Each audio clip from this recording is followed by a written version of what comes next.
Le titre de ce livre, Les vérités fondamentales du salut, il est écrit par le bien-aimé frère Edouard Donnet.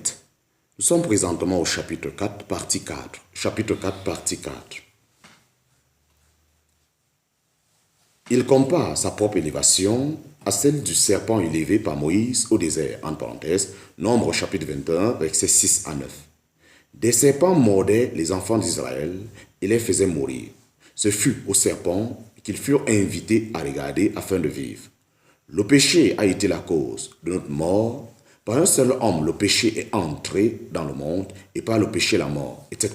En parenthèse, Romains chapitre 5, verset 12. De même, c'est à celui qui a été fait péché pour nous, en parenthèse, 2 Corinthiens chapitre 5, verset 21, que nous sommes appelés à croire pour avoir la vie. C'est donc ici le point capital à saisir, savoir le rapport qui existe entre le fait de regarder au serpent et la foi. Nous lisons, « Et Moïse fit un serpent de rein et le mit sur une perche. Et il arriva que lorsqu'un serpent avait mordu un homme et qu'il regardait le serpent de rein, il vivait. » En parenthèse, Nombre chapitre 21, verset 9.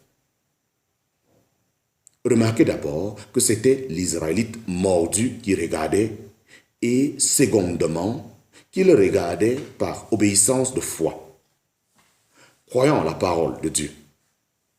Il en est exactement ainsi de Christ élevé. Quiconque prend la position d'un pécheur, reconnaissant qu'il est mort, perdu, sans ressources par le péché, s'il regarde à Christ dans l'obéissance de la foi, ne périra pas, mais il a la vie éternelle.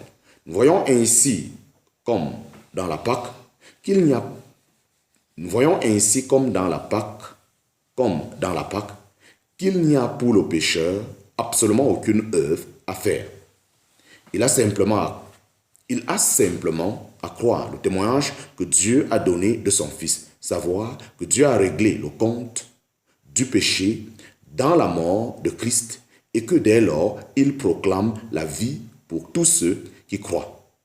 Dès que le pécheur a la foi dans le Seigneur Jésus-Christ, il est né de nouveau, il a la vie éternelle. Chapitre 4, petit 2, bas 5. Chapitre 4, petit 2, bas 5. L'évangile est prêché, cette parole de Dieu qui dit à une race coupable que Dieu a tant aimé le monde qu'il a donné son Fils unique, en parenthèse, livré à la mort, afin que quiconque croit en lui ne périsse pas, mais qu'il ait la vie éternelle, en parenthèse, Jean chapitre 3, verset 16. Le Saint-Esprit revêt le message de Dieu, de grâce et de puissance. Il pénètre dans les cœurs. Il pénètre dans les cœurs des pécheurs. Ils croient, ils sont vivifiés, ils naissent de nouveau, ils ont la vie éternelle, en parenthèse, Jean chapitre 3, verset 16. Chers lecteurs, êtes-vous nés de nouveau? Avec cette parole pénétrante devant les yeux, vous pouvez sans difficulté répondre à cette question. Si vous l'êtes, votre âme entièrement éclatera en action de grâce à Dieu pour le don de son Fils unique. Si vous ne l'êtes pas, laissez-moi vous avertir encore une fois qu'il n'est pas question de ce que vous pouvez être bon fils ou bonne fille, mari dévoué ou épouse affectionné, bon père ou tendre mère. Si vous n'êtes pas né de nouveau, vous êtes en dehors du royaume de Dieu, ruiné, perdu, sans espoir. Seriez-vous satisfait d'une telle condition? Que fût-il advenu si les Israélites mordus avaient refusé de regarder au serpent d'airain, disant « Nous pouvons peut-être nous guérir ». Ils seraient morts dans leur angoisse et leur péché. De même, si vous refusez de croire à Christ, de croire en lui, il n'y a pas d'autre remède. Et au lieu d'avoir la vie éternelle, vous périrez pour toujours. Mais si vous vous soumettez à cette nécessité d'être né de nouveau, reconnaissant votre véritable condition devant Dieu et regardant à Christ avec une foi simple, vous passerez immédiatement de la mort à la vie.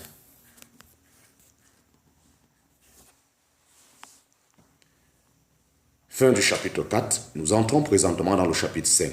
Chapitre 5. Chapitre 5, la paix avec Dieu, la justification. Chapitre 5, la paix avec Dieu, la justification.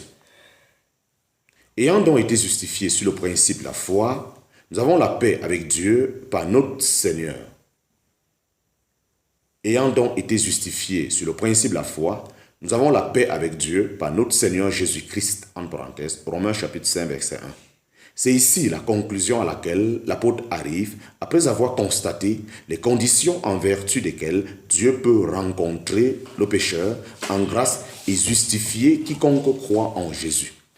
Le principe que renferme cette conclusion est si important et si nécessaire à comprendre que nous nous proposons de la considérer en détail afin de montrer aux âmes angoissées comment Dieu a posé soigneusement le fondement de la paix entièrement en dehors d'elle-même, en sorte qu'elle puisse reconnaître que le rocher sur lequel cette paix est fondée, c'est Christ seul et son œuvre. Chapitre 5, petit 1. Chapitre 5, petit 1. La justification est par la foi. La justification est par la foi.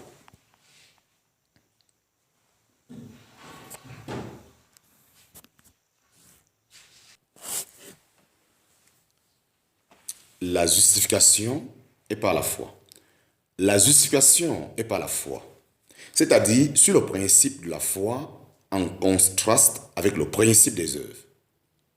Le souvenir de ce fait nous épargnera bien des confusions et c'est sur ce contraste que l'apôtre établit toute son argumentation. Ainsi, après avoir dépeint l'état des nations et des Juifs et avoir prouvé que les uns et les autres sont convaincus de péché, il dit « C'est pourquoi nulle chair ne sera justifiée devant lui par les œuvres de la loi. » En parenthèse, Romains chapitre 3, verset 20. Et encore, nous concluons que l'homme est justifié par la foi sans œuvre de loi. En parenthèse, Romains chapitre 3, verset 28.